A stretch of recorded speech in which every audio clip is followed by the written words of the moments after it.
2020년 4월 24일 매일 성경 본문은 에스겔 40장 1절에서 42장 20절까지입니다. 제목은 회복될 성전을 보여주심입니다. 우리가 사로잡힌 지 25째 해, 성이 함락된 후 14째 해, 첫째 달 10째 날에 곧 그날에 여호와의 권능이 내게 임하여 나를 데리고 이스라엘 땅으로 가시되 하나님의 이상 중에 나를 데리고 이스라엘 땅에 이르러 나를 매우 높은 산 위에 내려놓으시는데 거기에서 나무로 향하여 성읍 형상 같은 것이 있더라. 나를 데리시고 거기에 이르시니 모양이 녹같이 빛난 사람 하나가 손에 삼줄과 측량하는 장대를 가지고 문에 섰더니 그 사람이 내게 이르되 인자야 내가 내게 보이는 그것을 눈으로 보고 귀로 들으며 내 마음으로 생각할지어다.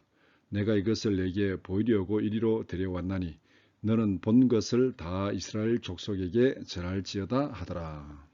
4절까지 읽었습니다. 42장 20절까지인데 너무 길어서 여기까지만 읽고 5절 이하에서는 성전의 바깥뜰에서부터 시작해서 성전의 내부에 이르기까지 상세한 모습을 그림을 보듯이 기록하고 있습니다.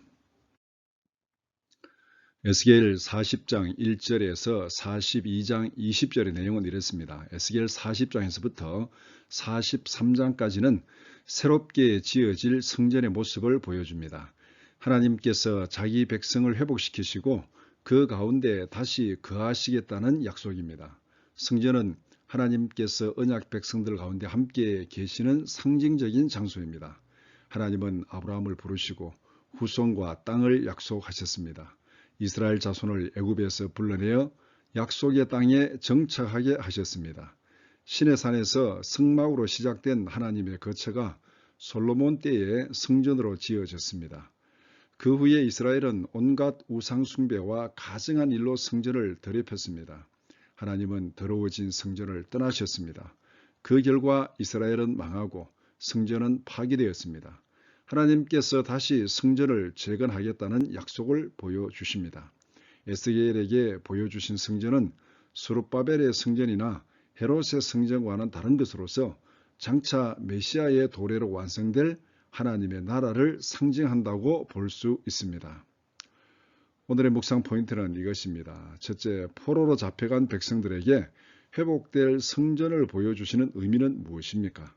둘째, 회복될 하나님의 도성에 거주할 사람들은 누구입니까? 하나님의 거처가 회복된다는 것은 거기에 함께 거주할 백성들의 회복도 전제되는 것이기 때문입니다. 정결하게 회복되지 못한 백성들은 하나님의 거룩한 도성에 살 수 없습니다.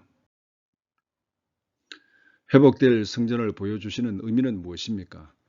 에스겔은 하나님께서 새로운 성전을 보여주시는 시점을 정확하게 말씀합니다. 이스라엘이 바벨론의 포로로 끌려온 지 25년이 지난 때였습니다. 예루살렘 성전이 파괴된 지 14년이 지났습니다. 포로의 땅에 끌려온 백성들은 점점 소망을 잃고 절망적인 현실에 길들여져가는 때입니다. 포로로 잡혀온 지 25년이 지났으니 충분히 그럴 만한 시점입니다. 그러나 하나님은 황폐한 땅에서 새로운 회복을 약속하십니다. 하나님께서 회복하시고 구원하실 새로운 도성을 보여주십니다. 절망하고 낙심하는 백성들에게 구원의 새로운 소망을 보여주시는 것입니다. 하나님은 자기 백성들을 위하여 영원한 거처를 준비하고 계십니다. 예수님도 요한복음 14장 3절에서 제자들에게 거처를 예비하러 가신다고 말씀하셨습니다. 하나님은 반모섬에서 박해를 당하던 사도 요한에게도 하늘의 새 예루살렘을 보여주셨습니다.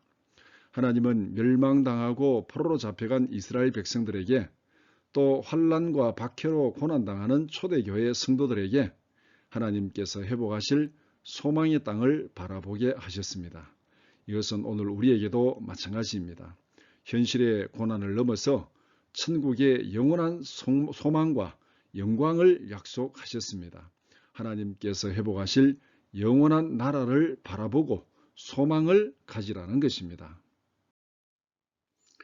둘째, 하나님께서 회복하실 거룩한 땅에 거주할 사람들은 누구입니까? 하나님은 멸망당하고 폐허가 된 이스라엘을 회복하십니다.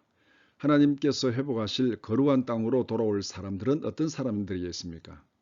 범죄하고 멸망당하여 바벨론의 포로로 잡혀간 그 사람들이 그대로 돌아오겠습니까? 그것은 아니겠죠. 가증한 죄로 멸망당하였는데 어떻게 가증한 모습 그대로 하나님이 회복하실 거룩한 땅에 돌아올 수 있겠습니까? 에스겔은 하나님의 거룩한 땅으로 돌아올 백성들에 대해서 이렇게 말씀합니다. 에스겔 36장 24절에서 27절 말씀. 내가 너희를 여러 나라 가운데서 인도하여 내고 여러 민족 가운데서 모아 데리고 고국 땅에 들어가서 맑은 물을 너희에게 뿌려서 너희로 정결하게 하되 곧 너희의 모든 더러운 것에서와 모든 우상 숭배에서 너희를 정결하게 할 것이며 또 새 영을 너희 속에 두고 새 마음을 너희에게 주되 너희 육신에서 굳은 마음을 제거하고 부드러운 마음을 줄 것이며 또 내 영을 너희 속에 두어 너희로 내 율례를 행하게 하리니 너희가 내 규례를 지켜 행할지라. 에스겔 선지자에게 하신 이 말씀은 요한계시록에서 말씀하는 하늘 성소에 들어갈 백성들의 모습과 비슷합니다. 요한계시록 7장 13절 14절. 장로 중 하나가 응답하여 나에게 이르되 이 흰옷 입은 자들이 누구며 또 어디서 왔느냐? 내가 말하기를 내 주여 당신이 아시나이다 하니 그가 나에게 이르되 이는 큰 환난에서 나오는 자들인데 어린 양의 피에 그 옷을 씻어 희게 하였느니라. 예수 그리스도의 십자가의 보혈로 죄 씻음 받고 거룩하게 된 백성들이 하나님이 회복할 거룩한 도성에 영원히 살게 될 것입니다. 요한복음 14장 6절. 예수께서 이르시되 내가 곧 길이요 진리요 생명이니 나로 말미암지 않고는 아버지께로 올 자가 없느니라.